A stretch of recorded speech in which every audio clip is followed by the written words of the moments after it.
Al amanecer, cuando el sol apenas toca la arena del Sahel, 5.000 hombres se reúnen en silencio frente a un campo recién abierto. Muchos de ellos pasaron años moviéndose entre sombras, siguiendo senderos de guerra que parecían no tener final. Hoy, por primera vez, el eco de los disparos se ha desvanecido, y en su lugar se escucha el zumbido suave de drones agrícolas, flotando sobre la tierra como un nuevo tipo de promesa. Burkina Faso ha tomado una decisión que ningún analista occidental vio venir: transformar a 5.000 excombatientes en ingenieros agrícolas de alta tecnología, la primera fuerza especializada en seguridad alimentaria jamás creada en la región. No es un gesto simbólico, no es una maniobra temporal, es un cambio de rumbo nacional, un intento profundo de reconstrucción desde la raíz. Mientras los hombres observan cómo los drones riegan una franja de suelo antes reseco, surge una pregunta inevitable: ¿qué está intentando crear realmente Burkina Faso?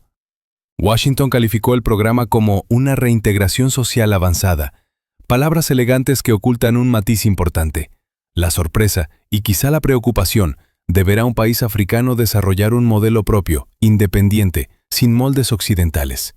En Bruselas, algunos funcionarios hablan en voz baja de una señal inquietante.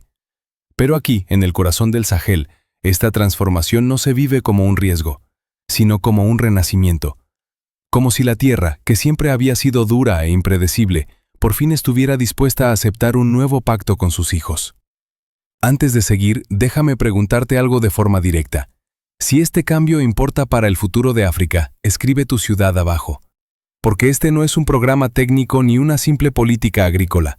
Es una declaración. Es la idea de que un país puede cambiar su destino no retirando armas, sino entregándoles a esos mismos hombres una herramienta distinta, más silenciosa y más poderosa: la capacidad de hacer crecer vida donde antes solo había polvo. Pero detrás de este giro histórico surge una duda mayor, una duda que define todo este video. ¿Qué futuro está construyendo realmente Burkina con esta decisión sin precedentes? El programa comenzó sin ceremonias, sin discursos grandilocuentes, casi en silencio. El gobierno anunció que 5.000 excombatientes serían seleccionados para un entrenamiento intensivo de 12 meses. Manejo de drones agrícolas, lectura de mapas satelitales, sistemas de riego inteligente, técnicas de conservación de suelo y rotación de cultivos para recuperar tierras exhaustas. No era un simple curso, era la creación de un cuerpo estratégico, una nueva columna vertebral para la soberanía alimentaria de Burkina Faso. Muchos en Occidente se preguntaron por qué elegir precisamente a hombres que habían pasado media vida en zonas de conflicto. Pero para los burkineses la respuesta era clara. Estos hombres conocen la tierra como pocos. Han cruzado ríos, montes, aldeas abandonadas, llanuras sin nombre. Saben dónde el suelo respira y dónde muere. Saben leer el cielo, el viento, el silencio. En un país donde la agricultura es la frontera entre la vida y el hambre, ¿quién mejor que ellos para protegerla y transformarla? En el centro de entrenamiento de Koudougou, un instructor explicó el sentido del proyecto con una frase sencilla: si queremos paz, debemos empezar por la tierra. No por los acuerdos, no por las conferencias, no por las promesas externas, por la tierra. Allí conocimos la historia de Isa, uno de los nuevos aprendices. 39 años, 14 de ellos en grupos armados. Sus manos, marcadas por años de conflicto, sostenían ahora un sensor de humedad como si fuera un objeto frágil, casi sagrado. En su primera práctica, mientras ajustaba un pequeño dron que debía mapear un campo de sorgo, dijo algo que heló la sala. Quizá la tierra acepte lo que el país rechazó durante tantos años: a nosotros. Ese fue el momento en que muchos comprendieron que este programa no trataba solo de agricultura. Era un intento de reconciliación profunda, no entre facciones, sino entre hombres y su nación. Entre un pasado que dolía y un futuro que, por primera vez, parecía posible. Los formadores internacionales quedaron sorprendidos por la rapidez con la que los excombatientes aprendieron. Hombres que antes desmantelaban fusiles en segundos, ahora montaban estaciones de riego solar con la misma precisión. Hombres que se movían en silencio en la noche, ahora analizaban imágenes térmicas para identificar zonas de cultivo vulnerables. Un supervisor lo describió así: no estamos creando agricultores, estamos creando guardianes. Guardianes de la comida, guardianes del agua, guardianes de un futuro que Burkina quiere construir sin depender del mundo exterior. A medida que avanzaban las semanas, algo inesperado empezó a ocurrir. Las comunidades locales, al principio cautelosas, comenzaron a aceptar a estos hombres. Algunas madres que habían perdido hijos en la violencia se acercaban para observar las sesiones de entrenamiento. Un día, una anciana llamada Mariam colocó una calabaza fresca en las manos de un excombatiente y le dijo: «Si haces crecer esto, haces crecer el país». Fue un gesto pequeño, pero en Burkina gestos así pesan más que discursos enteros, porque la reconciliación verdadera no llega del parlamento, llega del campo, del mercado, del agua compartida.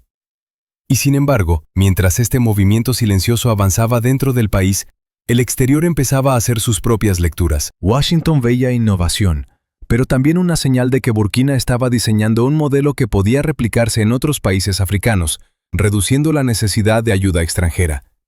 En Bruselas se preguntaban si esta reintegración masiva no estaba creando, sin querer, una fuerza agrícola estratégica que escapaba al control tradicional europeo. Pero dentro de Burkina nada de eso parecía importar. Para Isa, para sus compañeros, para los instructores y los aldeanos, el proyecto tenía un significado más profundo. Era prueba de que un pueblo puede levantarse con sus propias manos, incluso después de haberlas usado en la guerra. Antes de seguir, te dejo una pregunta que puede guiar este relato como una brújula silenciosa. Si la verdad fuera un compás, ¿qué dirección marcaría hoy para Burkina? Porque detrás del entusiasmo, de la esperanza, del renacimiento, queda un interrogante que define el camino que tomará este país.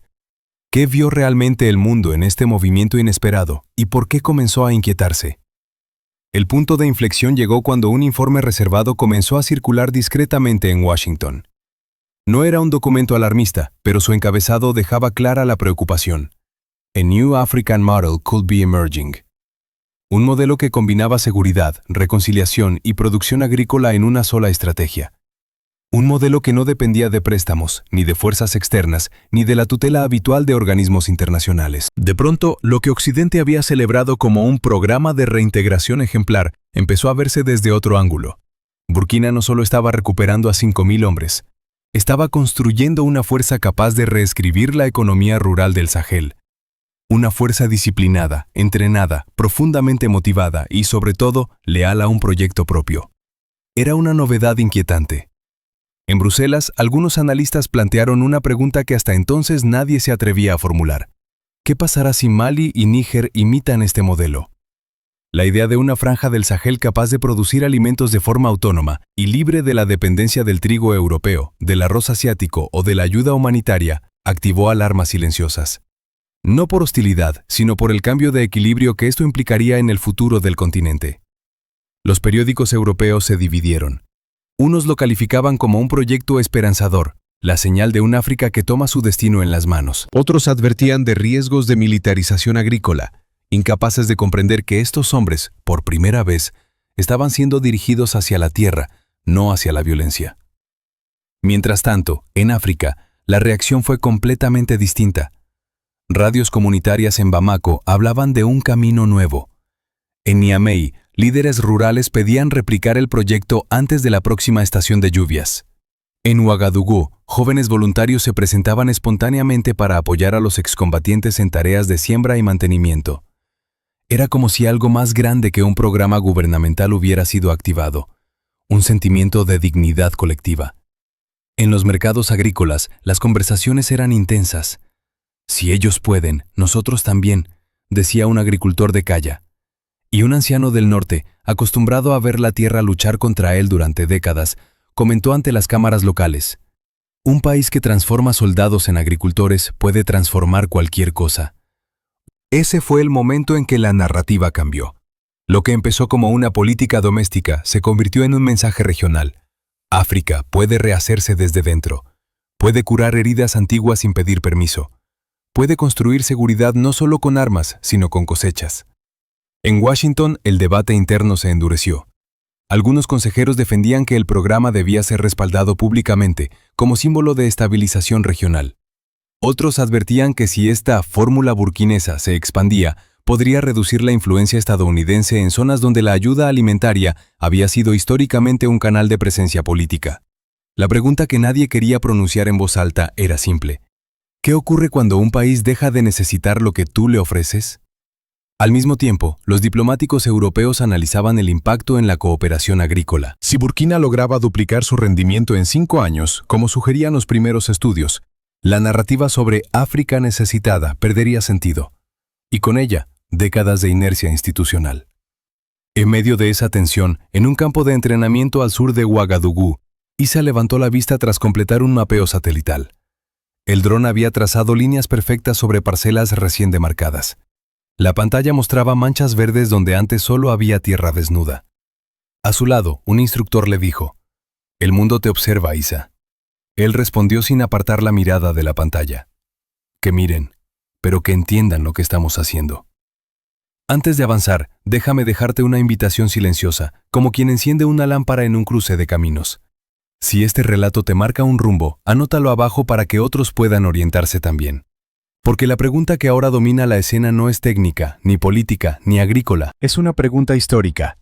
¿Puede realmente un grupo de 5.000 hombres cambiar el destino de un país y quizá el equilibrio de un continente? Las primeras consecuencias no se vieron en las oficinas del gobierno, sino en los caminos polvorientos que conectan las aldeas del interior. Un mes después del inicio del programa, lugares que habían sido abandonados durante años comenzaron a mostrar signos de retorno. Huellas de bicicletas, pozos reparados, pequeños corrales reconstruidos, campos delimitados con estacas nuevas. Las familias desplazadas, que habían huido por miedo a la violencia, empezaron a regresar en pequeños grupos. No porque alguien les prometiera seguridad, sino porque habían escuchado que los hombres que antes cruzaban estas colinas con armas, ahora llevan herramientas y semillas.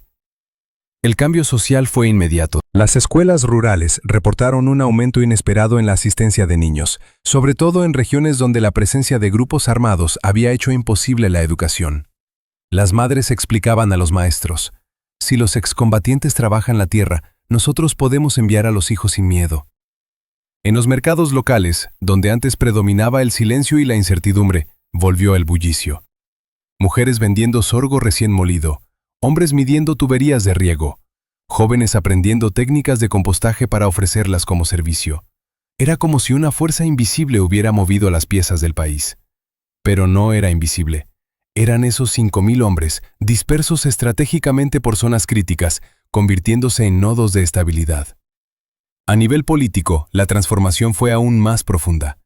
El gobierno descubrió que la presencia de los excombatientes reducía la necesidad de patrullas militares costosas y al mismo tiempo aumentaba la cooperación comunitaria. Las reuniones locales ya no estaban marcadas por tensiones entre aldeanos y fuerzas del orden, sino por discusiones técnicas.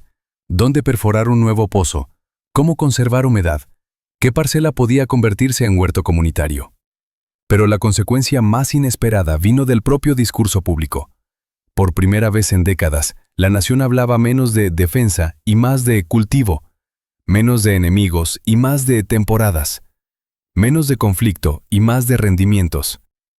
En Ouagadougou, algunos académicos compararon este fenómeno con lo que ocurrió en España a mediados del siglo XX, cuando la modernización agrícola transformó regiones enteras y redujo tensiones históricas. La analogía no era perfecta, pero resonaba profundamente entre quienes habían vivido épocas de reconstrucción. Sin embargo, esta nueva estabilidad también despertó recelos. Algunos partidos opositores temían que el programa fortaleciera demasiado al gobierno, otorgándole una red de apoyo leal en zonas rurales. Otros sectores, especialmente ONG dependientes de fondos europeos, se preocupaban de que el avance de la soberanía agrícola redujera proyectos internacionales que habían operado por décadas. Aún así, la mayoría de los ciudadanos percibía otra cosa. El país, por primera vez en mucho tiempo, estaba respirando. Estaba moviéndose, estaba produciendo. Y eso cambió la psicología colectiva. Los economistas proyectaron que Burkina podría ahorrar millones anualmente al reducir importaciones de alimentos básicos. Las primeras pruebas de cosecha sugerían incrementos prometedores, y en algunos corredores comerciales del norte, camioneros informaban que ya no necesitaban escoltas militares para atravesar zonas que antes se consideraban demasiado peligrosas. En su tercera semana de misión, Isa, nuestro excombatiente convertido en técnico agrícola, caminaba junto a un cultivador mientras inspeccionaban hojas de maíz recién brotadas. El agricultor, un hombre de 62 años con la piel curtida por el sol, le dijo: «Mi generación conoció guerras y sequías. Si tú logras que esta tierra responda, tu generación verá algo distinto». Isa no respondió. Solo tocó la hoja, húmeda por el riego, como si fuera la prueba física de un futuro distinto. Antes de seguir con el panorama internacional, déjame dejar una invitación suave, como quien coloca una piedra blanca en el camino para que otros la encuentren. Si ves aquí una verdad que vale conservar, déjala escrita abajo. Una sola línea basta. Porque mientras Burkina avanzaba, una pregunta comenzaba a levantar polvo en las capitales extranjeras. ¿Cómo reaccionará ahora Washington al ver un país que se aleja del guión tradicional y construye estabilidad sin depender de nadie? En Washington, la noticia del avance agrícola de Burkina comenzó a ocupar espacios que antes estaban reservados para informes de seguridad regional. No porque el Sahel hubiera dejado de ser un foco de inestabilidad, sino porque un nuevo factor entraba en escena. Un país africano estaba logrando estabilizar territorios sin depender de tropas extranjeras, sin pedir préstamos, sin adherirse a las fórmulas recomendadas durante décadas. Para algunos estrategas estadounidenses esto era admirable, para otros, inquietante. Un documento interno del Departamento de Estado lo describió con precisión. Burkina Faso está construyendo una arquitectura de autosuficiencia que podría alterar nuestra influencia en el Sahel. La frase era neutra, pero su significado no. Si un país castigado por la guerra podía convertir 5.000 excombatientes en ingenieros agrícolas, ¿qué impediría que Mali, Níger o incluso Chad hicieran lo mismo? ¿Y qué ocurriría con los programas de ayuda alimentaria, uno de los principales instrumentos de poder blando occidental en la región? En Bruselas, las reacciones eran más fragmentadas. Algunos diplomáticos veían en el proyecto una oportunidad para colaborar en igualdad de condiciones, un puente hacia una nueva relación con África.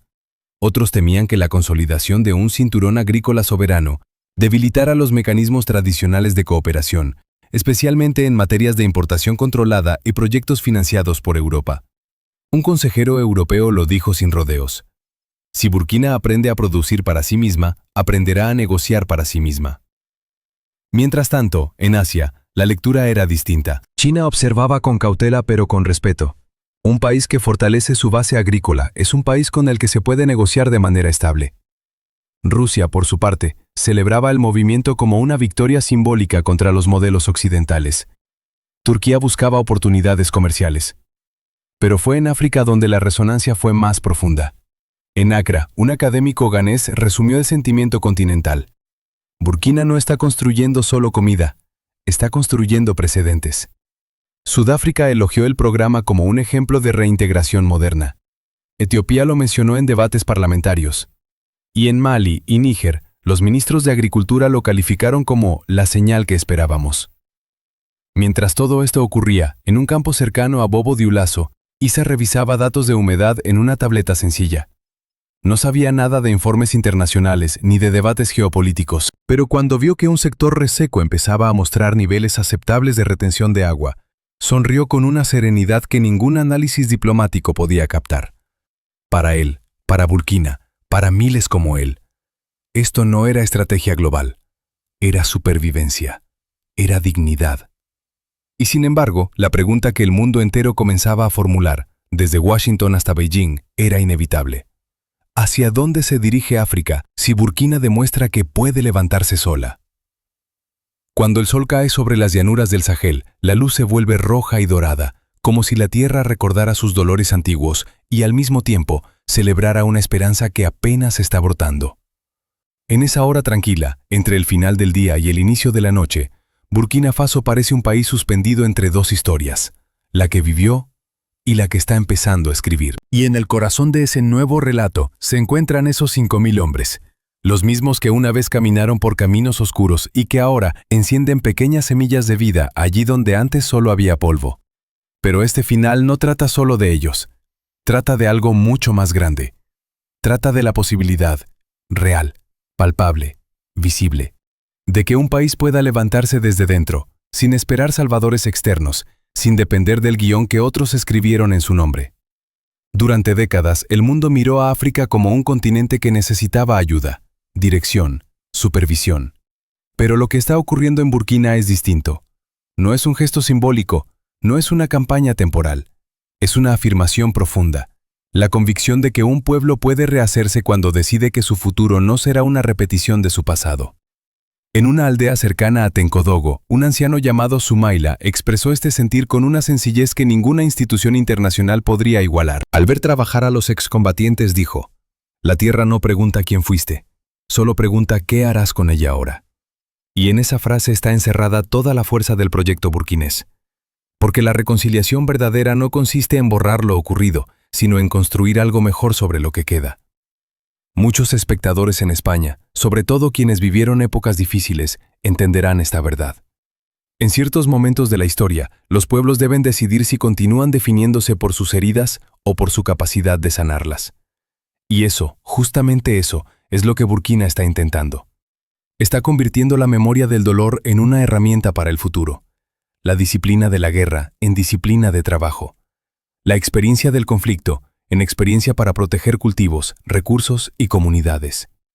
Pero más allá del impacto social, económico o agrícola, lo que realmente transforma al país es el cambio interior. Burkina está enseñando a sus hijos y al continente entero que la dignidad no se mendiga, se cultiva, se riega, se construye con cada acción, cada esfuerzo, cada decisión de levantarse aun cuando el mundo espera que te quedes en el suelo. Este movimiento también trae consigo una advertencia, no en tono de amenaza, sino en tono de verdad. Si África aprende a sostenerse sola, el equilibrio global cambiará. No habrá vuelta atrás hacia la dependencia, ni hacia las narrativas que congelaron al continente en una imagen de necesidad perpetua. Y ese cambio, aunque positivo, siempre generará tensiones. Los grandes poderes del mundo nunca observan en silencio cuando una región estratégica redefine su destino. Pero aquí está la parte que muchos olvidan. Cada paso hacia la autosuficiencia africana no es un desafío al mundo, sino una afirmación de vida. No se construye para humillar, se construye para existir con dignidad, para comer sin miedo, para sembrar sin permiso, para que un niño en Guajiguya pueda ir a la escuela sin escuchar disparos en la distancia. En este punto conviene detenernos un instante y mirar hacia adentro. ¿Qué significa realmente seguridad? Para algunos es una frontera protegida. Para otros es la presencia de fuerzas militares.